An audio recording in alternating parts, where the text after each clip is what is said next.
Hey family, welcome back to my channel, Taming a Creative Mind. What we're going to do today, I'm going to share with you guys how I make my fabric mask. And everybody raves about my mask, and you'll see why. So you see we have our tools, we got our templates, pencil to mark, scissors to cut. This is my fashion fabric, meaning what's going to be on the face, the outside of the mask. I've played with this template a lot to customize it and, tweak it and get it exactly the way that I want it and how I like for it to fit. So I'm pretty happy with it.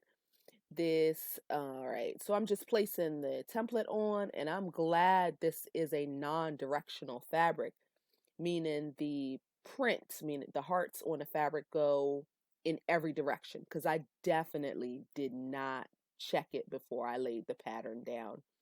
And I'm telling you, most of my creative juices come from me fixing mistakes that I've made. So if you've made a mistake, don't worry about it. Find some way to make it work and keep it moving. Now, I like to use my fashion fabric to cut my lining fabric.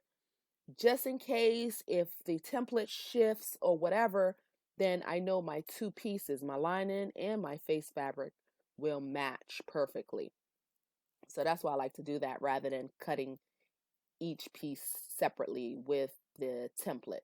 I'll just cut one with the template and then use one fabric to cut the other fabric. If you follow me and understand what I'm saying. So here is what makes my mask extra special. I use an antimicrobial lining in my mask.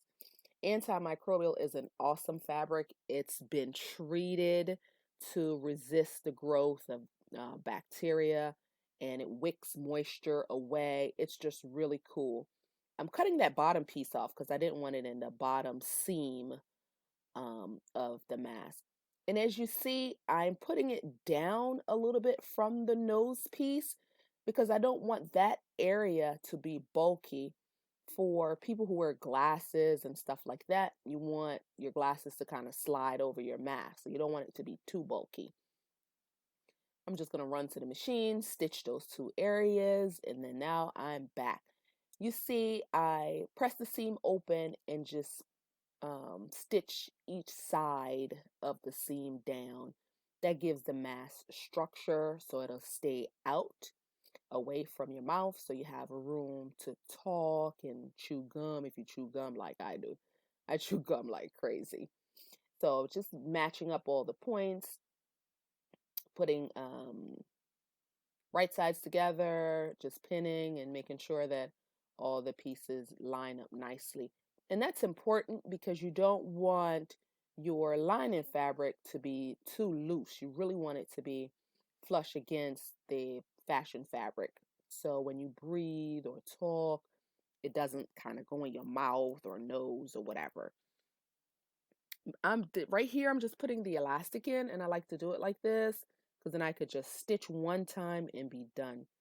Usually the measurement of the elastic that I use is like 10 inches, and then I'll cut it in two.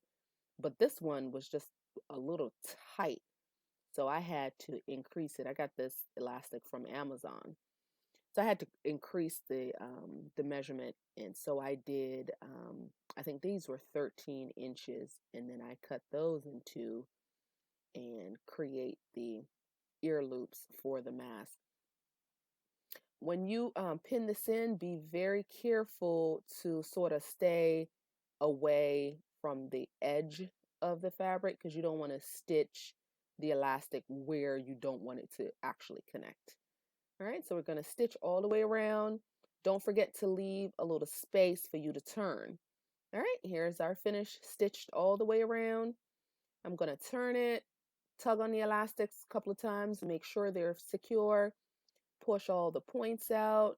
I'm going to run to the iron board, give it a good press, and top stitch, and then you're good to go.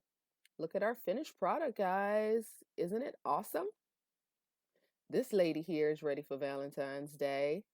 All right, and to thank you guys for watching all the way to the end. If you comment